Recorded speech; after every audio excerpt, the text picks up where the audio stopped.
Hello and welcome to today's video. If you're new here, welcome, and if you're a returning viewer or subscriber, thank you for coming back. A couple of months ago I did a video on how to dye hair with henna, and today I'd like to talk specifically about the do's and don'ts of henna, and I'll also give you a little bit of a tour of my henna plus some greys that are creeping through that are going to get the henna treatment in a video shortly. But stay tuned for the do's and don'ts. Hello and welcome to Love Those Locks, the channel where I'll help you care for your hair, especially for the lady of a certain age, and where I'll be charting my second Sisterlocks journey. So yeah, before we get into the do's and don'ts of henna today, I'm just going to have a quick tour, as promised, and show you a few of those greys that will be hennaed in a future episode. So come closer and have a look. So, as you can see, first of all, have a look at this hairline. You can see quite a few of the greys are coming through there, and a few in here which are coming through. And also, if you look towards the middle, this is probably where I've got most of my henna, and maybe some of it, if you can see in the light, maybe some of it goes right through down to the ends. So yeah, and that's henna that I've applied once or twice a year, and you can overlap quite easily with henna without it causing any problems.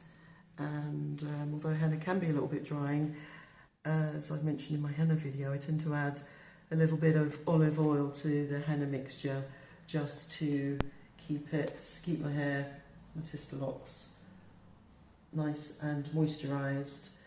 And as you probably know, henna is a natural hair dye, and it's great for applying to natural hair and to Sisterlocks, and that's what I do to get this sort of coverage.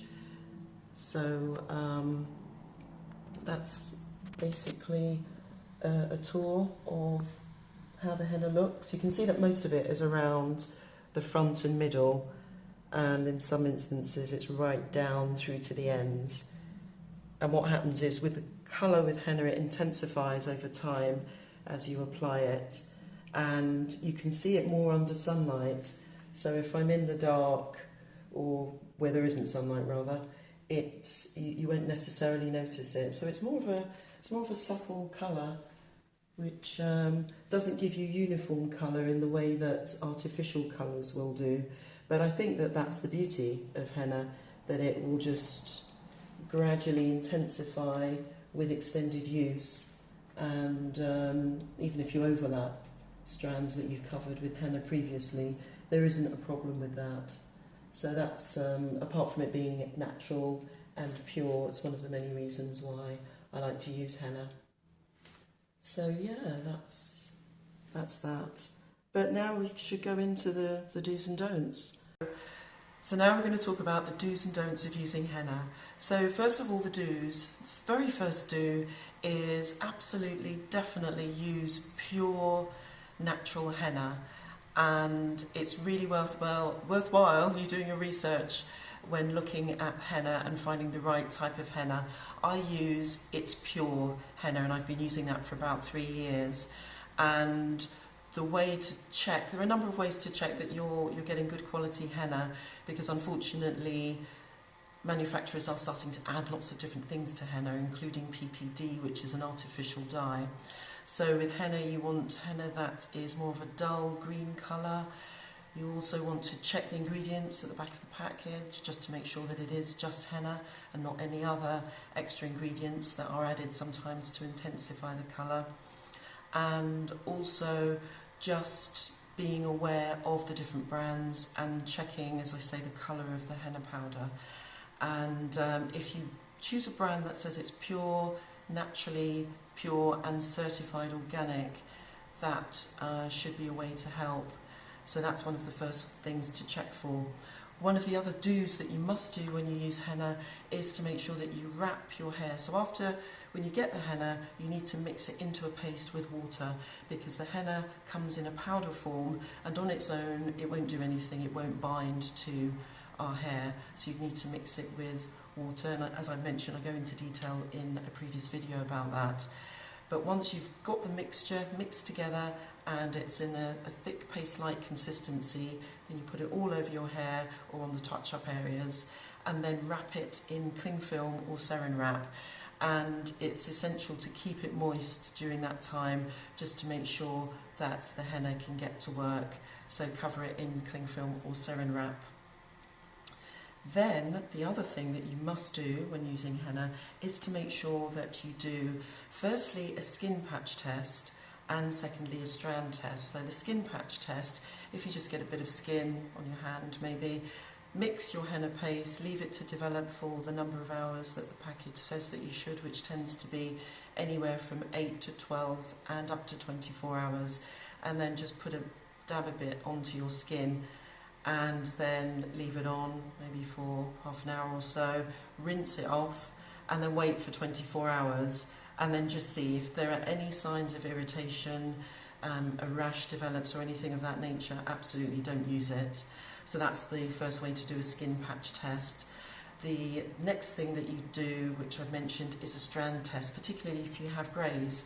So just get a clump of, or a couple of Sisterlocks that are grey, or if you've got some loose natural hair that's grey, and then just do that patch test on that strand. I mean, if you haven't tested it on your skin, then restrict the strand test to the actual hair itself. So then you just apply the henna to it, wrap that hair in cling film just to keep it moist for half an hour or so, rinse it off, rinse it clear, and then just see the colour that you get, particularly if it's grey, because then it'll just give you an idea of what the grey coverage will look like, so that you're prepared for when you then apply it all over your hair, rather than to get the shock of doing it, and just in case you don't like it. And there's nothing wrong with that. If you don't like it, you don't like it. But you can really save yourself the bother by doing that strand test. And the fourth do when using henna on your hair is to use oil in your henna mixture. So when you mix the powdered henna, you will add water, and you'll also add, I tend to use olive oil, extra virgin olive oil, but you can use other oils such as argan oil or coconut oil. So to a cup's worth of henna, I'll typically add 2 tablespoons of olive oil. And what that will do is it will help to moisturise your hair, because henna can be a little bit drying, but it will also, once you add it to the mixture, you'll see that it makes the mixture easier to mix and it helps to make it smoother. So adding that oil to the mixture is the fourth do that I would highly recommend when using henna. So as promised, we're now going to talk about the don'ts. The first really important don't of using henna is not to mix henna with other artificial dyes. So if you're using henna, then it's strongly recommended that you stick to henna only.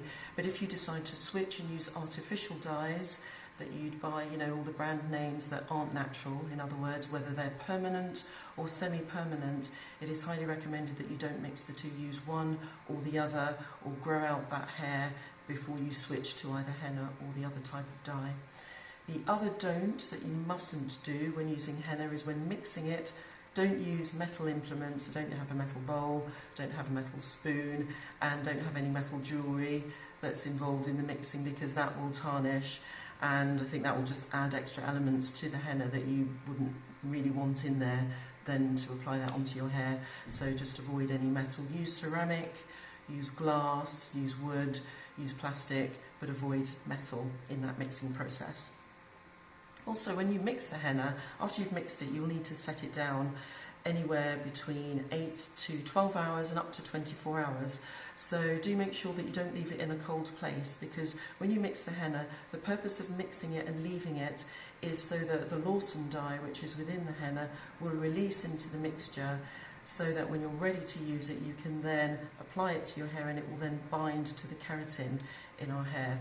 So if you leave it in a cold place, that process will be slowed down, whereas if it's in a warm place or room temperature, then when you come to apply the henna, it just means that that process of the Lawson dye then doing its work for that colour to take will happen. And the final don't is that you should make sure when applying the henna to your hair that you move very quickly and that you don't allow the henna to dry on your hair, because it will form a solid clump. That's happened to me once and it was an absolute nightmare to get it rinsed out. It will form a solid clump, and it just means that it's really difficult to wash out. And then if it forms that solid clump with these really delicate areas around the hairline, you could potentially break off those hairs. Imagine if you've got a clump of thick solid henna attaching itself to some delicate edges, that could sort of rip off, and you really don't want that. So don't allow it to dry out, keep it wrapped up until the point where you're ready to rinse it out. So those are all the do's and don'ts. Hope you found them useful.